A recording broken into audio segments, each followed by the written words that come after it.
नमस्कार, मैं डॉक्टर दिनेश कुमार पांडे आप सभी का स्वागत करता हूं। आज हम लोग first paper DElEd fourth semester आरंभिक स्तर पर भाषा और गणितीय संबोध और क्षमताओं के विकास के अंतर्गत आज जिस बिंदु पर चर्चा करेंगे वह हमारा लेखन के अंतर्गत अनुलेख और सुलेख की बात करेंगे। तो लेखन की मनोवैज्ञानिक पद्धति में प्रमुखतया 4 आपको मिलते हैं। एक अनुलेख, दूसरा सुलेख, तीसरा आपका प्रतिलेख और चौथा श्रुतलेख। तो यहाँ आज हम 2 खंड की चर्चा करेंगे जिसमें अनुलेख और सुलेख की बात होगी।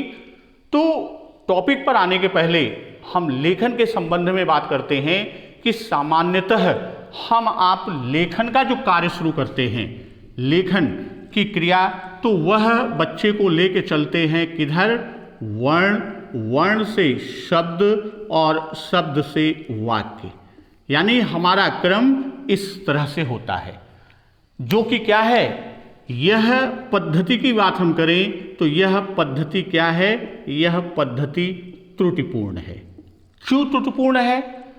क्योंकि हम आप जानते हैं कि जब हम शिक्षण विधियों की बात करते हैं तो उसमें कहा गया है कि हमको ले जाना है किधर?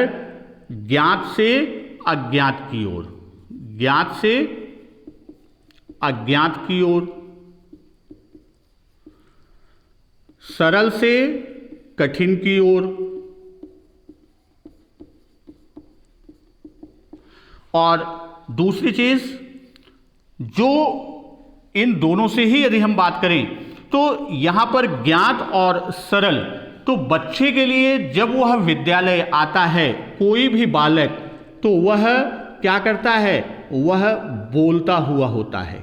बच्चा कैसे होता है? बोलता हुआ। और जब वह बोलेगा तो वह वाक्यों में बोलेगा, अर्थात बच्चे द्वारा कोई भी अपनी अभिव्यक्ति की जाती है तो वह वाक्यों में, वो अलग है कि वाक्य पदबंध या वाक्य संरचना की दृष्टि से वो शुद्ध है या अशुद्ध है, वो एक अलग चीज है, लेकिन वह वाक्यों में ही अपनी अभिव्यक्ति करता है। तो अब बच्चे के लिए ज्ञात क्या है? अगर हम कहें ज्ञात और सरल बच्चे के लिए क्या होगा? यह दोनों बच्चे के लिए वाक्य है। और उसके लिए अज्ञात और कठिन क्या है? वह दोनों उसके लिए क्या है? वर्ण है। क्योंकि बच्चा अभी वर्ण को नहीं जानता, क्योंकि वर्ण में उसे 2 चीजों से परिचय कराना है, एक ध्वनि और दूसरा उसका प्रतीक। तो ध्वनि और प्रतीक को हम बच्चे को समझाएंगे और इनके बीच बच्चे में क्या करते हैं? संबंध ही नहीं, बल्कि हम उसके बीच सहसंबंध की बात करते हैं। किसकी बात करेंगे? हम उन बच्चों से सहसंबंध, किनके बीच? ध्वनि और प्रतीक के बीच।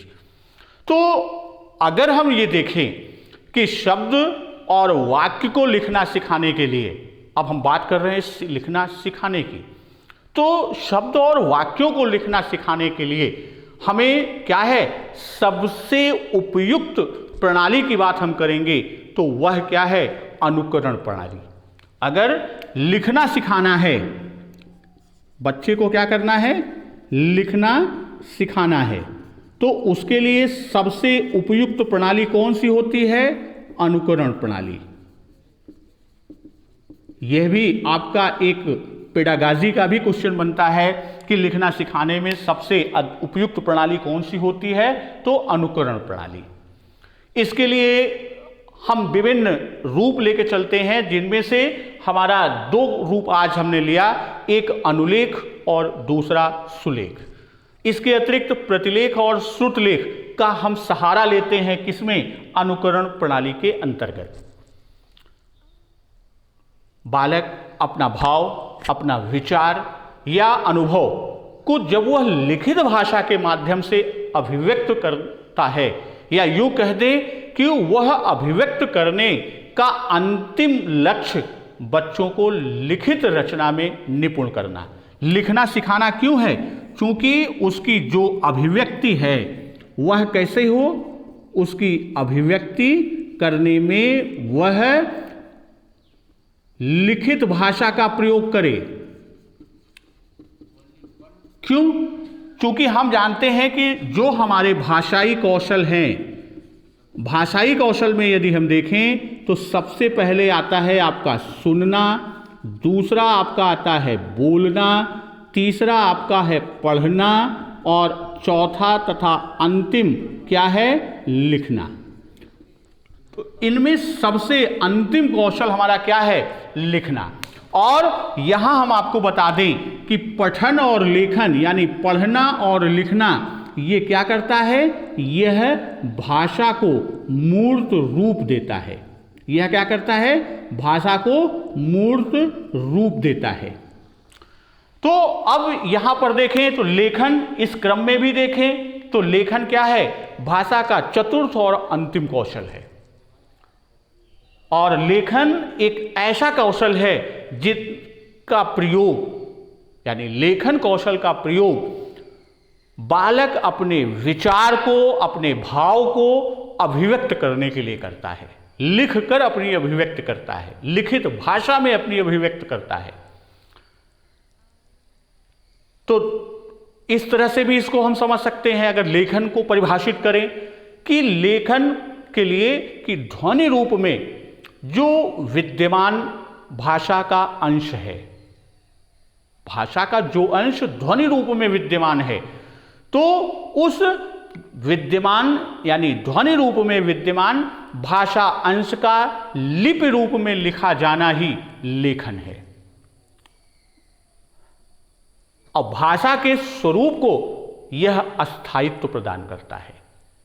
लिखित रूप सामग्री होगी, वह कई युगों वर्षों तक आपकी चलेगी, वह अस्थायित्व भाषा को प्रदान करती है। और लेखन क्या है? भाषा रचना की एक कला है। लेखन क्या है? भाषा रचना की एक कला है। तो अब यहां लेखन से बात करके हम आप चलते हैं किधर? हम आप बात करते हैं कि लेखन के लिए जो अनुकरण प्रणाली में हम सहारा लेते हैं, सहयोग लेते हैं, उनमें से पहले की हम बात करते हैं। पहला क्या है? पहला आपका अनुलेख। अब अनुलेख की बात हम करें तो अनुलेख में करते क्या है कि सामान्यतः जैसे हम लोगों के समय में था कि शिक्षक किसी तख्ती पर, स्लेट पर, कॉपी पर लिखकर बच्चों से वैसे का वैसा ही लिखने के लिए प्रयत्न करने को कहते हैं।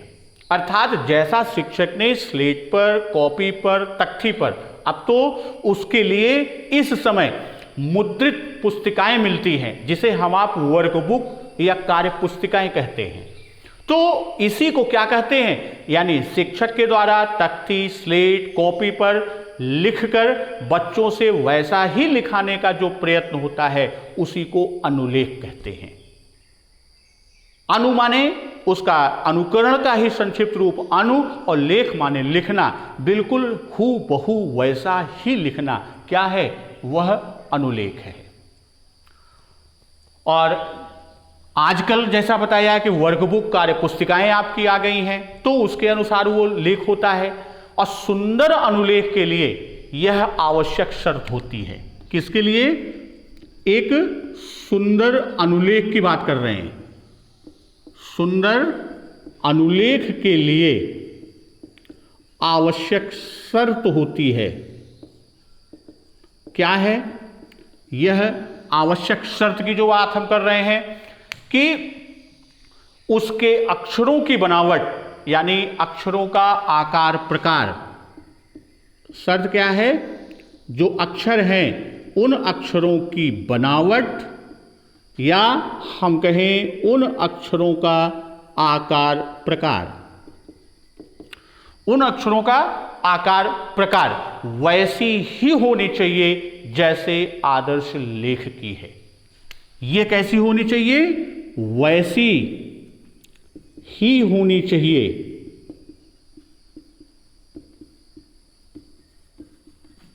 जैसा कैसा हो? आदर्श लेख हो।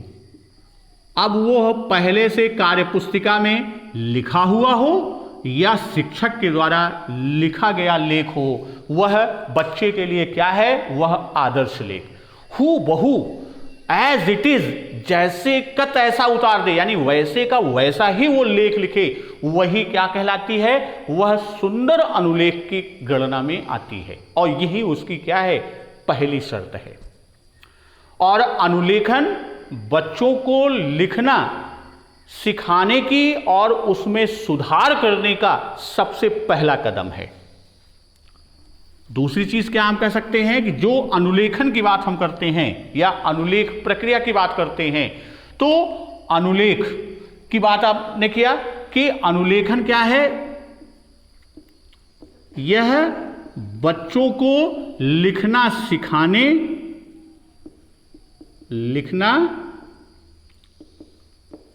सिखाने और संशोधन, या उसी को हम क्या कहते हैं, एवं सुधार, संशोधन कहें या उसमें हम क्या करते हैं, उसमें हम सुधार करते हैं।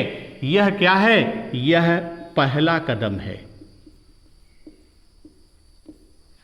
अनुलेखन लिखना सिखाने और सुधार करने का पहला कदम,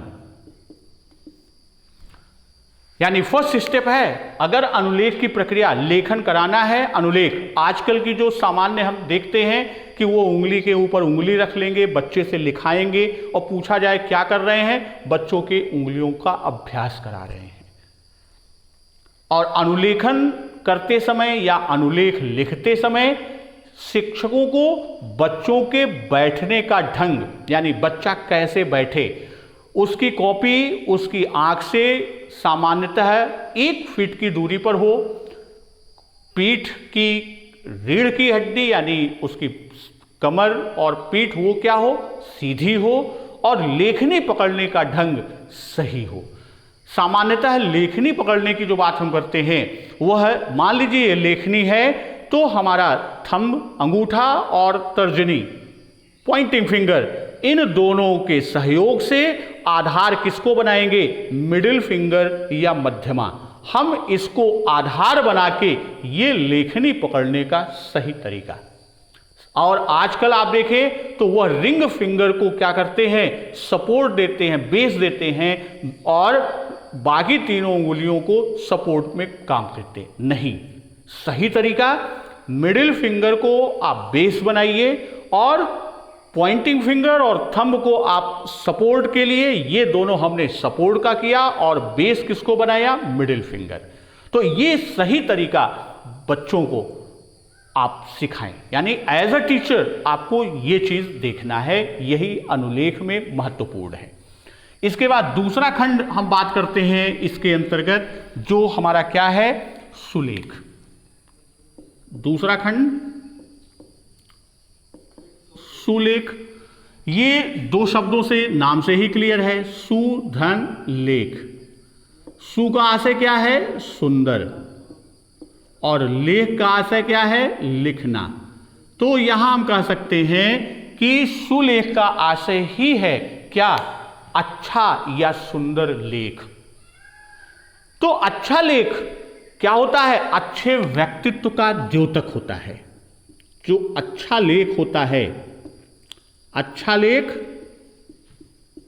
अच्छे व्यक्तित्व का द्योतक होता है, अच्छे व्यक्तित्व का द्योतक होता है। यानी जितना आपका लेख, जैसे आप कहीं पे कोई एप्लीकेशन देते हैं, आपके एप्लीकेशन में सुंदर लिखावट को देखकर वह आपके व्यक्तित्व का आकलन या उसका मूल्यांकन कर लेता है। लेख में सुधार का तात्पर्य, अगर हम ये कह दें कि लेख में सुधार अगर कर रहे हैं, लेख में सुधार, इसका जो आशय होगा, लेख में सुधार का आशय है कि व्यक्तित्व में सुधार, कि आपका व्यक्तित्व सुधरा है, व्यक्तित्व में सुधार। अब सोचिए लेख का कितना महत्व है, लेख का इंपॉर्टेंस कितना है, आपकी लेखनी, आपकी वर्तनी, आपकी राइटिंग, वो कितना महत्वपूर्ण होता है। महात्मा गांधी जी ने कहा है, वो अक्सर कहा करते थे कि हस्तलिपि का खराब होना अधूरी पढ़ाई की निशानी है। हस्तलिपि का खराब होना, लिख दे रहे हैं, महात्मा गांधी जी अक्सर कहा करते थे कि हस्तलिपि का खराब होना क्या है? अधूरी पढ़ाई की निशानी है। अधूरी पढ़ाई की निशानी है। ये किसका कथन है? महात्मा गांधी जी का। तो सुलेख का कितना महत्व है? तो जिस प्रकार लड़ी में पिरोए हुए मोतियों में चमक होती है, अगर अकेले अकेले मोती को कर दे तो उसका महत्व उतना नहीं होता। लड़ी में पिरोए हुए मोतियों में चमक होती है, उसमें अपना एक अनुपात होता है, उसका अपना एक संगठन होता है, या उसके बीच एक कला होती है। ठीक उसी प्रकार सुंदर लेख में भी क्या होता है? आकर्षण होगा, उसमें अनुपात होगा, उसमें संगठन होगा और उसमें कला होती है। तो ये आपका क्या है? ये आपके लेखनी की बात है। तो अब हम बात करते हैं सुलेख के उद्देश्य प्रमुख क्या हैं। जब हम सुलेख के प्रमुख उद्देश्य की बात करते हैं तो आकर्षक और सुडोल अक्षर में लिखने की प्रवृत्ति हो, यानी सुलेख क्या हो? सुंदर, आकर्षक हो, देखने में अगले को आकृष्ट कर ले। बालक के हाथ, मस्तिष्क और हृदय में समन्वय हो, यानी मस्तिष्क में सोच रहा है, हृदय से आभास कर रहा है और हाथ से लेखनी चल रही है। इन तीनों में समन्वय। इन तीन का आशय किसमें? इन तीन का आशय अगर हम बात करें सुलेख में किसके किसके बीच? बालक के हाथ, मस्तिष्क और हृदय। बालक के हाथ, मस्तिष्क और हृदय क्या हो? इसमें समन्वय हो। इंद्रियों को प्रशिक्षित किया जाए। अगली इसका उद्देश्य क्या है? इंद्रियों को प्रशिक्षण, उसे प्रशिक्षित किया जाए। मारिया मांटेश्वरी मैडम ने अपनी मांटेश्वरी पद्धति में इंद्रिय प्रशिक्षण पर जोर दिया। बालक में सौंदर्यानुभूति की भावना हो। बालक में क्या हो? सौंदर्यानुभूति की भावना।